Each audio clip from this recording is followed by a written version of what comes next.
Souvenez-vous, notre sapin bougon s'est retrouvé en tant que sapin de Noël dans le salon d'une maison tout décoré. Dégoûté par son sort, il a enlevé toutes les décorations, il est sorti de nuit dans la rue. Et il est parti avec le cœur plein d'espoir, de liberté. Il s'en est allé dans la rue à cloche-tronc, avançant sans savoir où il allait, passant devant cette boulangerie où on ne sentait plus rien la nuit, prenant ensuite le rond-point, passant devant la pharmacie.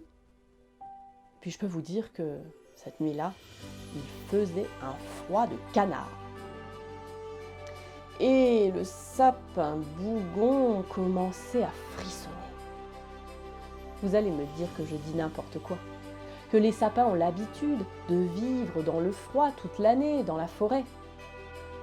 Eh bien, en forêt, c'est pas tout à fait la même chose. Le sapin bougon était entouré par d'autres arbres qui lui tenaient un peu chaud. Là, il était dans la rue, dans la nuit, tout seul, avec le vent du nord qui souffle dans ses branches. Brrr. Il avait tellement froid que ses aiguilles se sont dressées sur ses branches. Il avait la chair d'aiguille.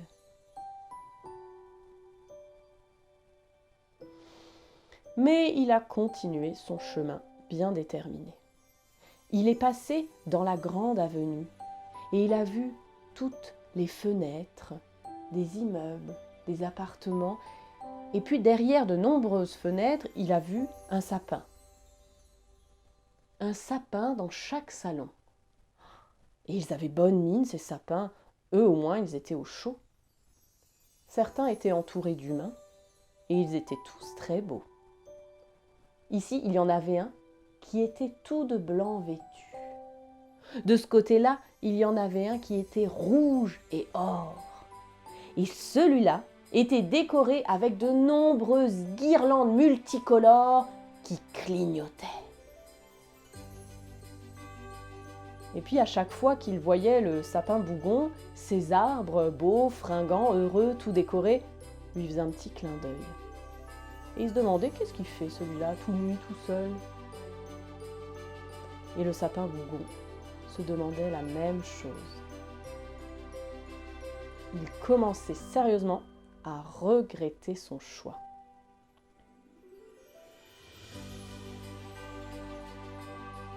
Le lendemain matin, dans la maison, toute la famille se réveille.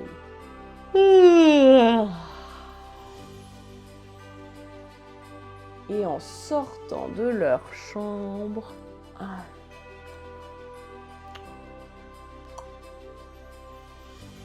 il y avait quelque chose d'étrange, une sensation particulière. Alors tout le monde est descendu dans le salon. Et là, horreur, le sapin avait disparu. En voyant ça, les enfants se sont mis à fondre en larmes. Ils pleuraient tellement que si on ne les arrêtait pas, la maison allait être inondée. Les parents ont décidé d'agir. La nuit suivante, le sapin de Noël, Bougon, a pris une décision. Le voilà qui rentre de nouveau dans la maison. Mais lorsqu'il arrive dans le salon, il voit un autre sapin. On l'a remplacé. En plus, c'est même pas un vrai sapin, c'est un sapin en plastique. Bah! Alors, il se précipite vers l'intrus, le secoue énergiquement et le jette par la fenêtre. Et il reprend sa place au milieu du salon. Il prend les guirlandes et s'enguirlande lui-même. Il s'emboule lui-même. Il s'en étoile dorée lui-même. Et il s'en étoile en pâte à sel lui-même. Ah, ça fait du bien d'être rentré à la maison. Le lendemain matin, toute la famille se réveille. Et en sortant de la chambre, il y a un drôle de parfum dans l'air. Ouais, ça sent le sapin! Alors tout le monde se précipite dans le salon et admire, planté au milieu du salon magnifique et tout décoré, le sapin Bougon, leur sapin à eux. Alors toute la famille fait une ronde autour du sapin et se met à chanter. Mon beau sapin, roi des forêts, que j'aime ta parure. Quand par l'hiver, bois et guérets sont dépouillés de leurs attraits.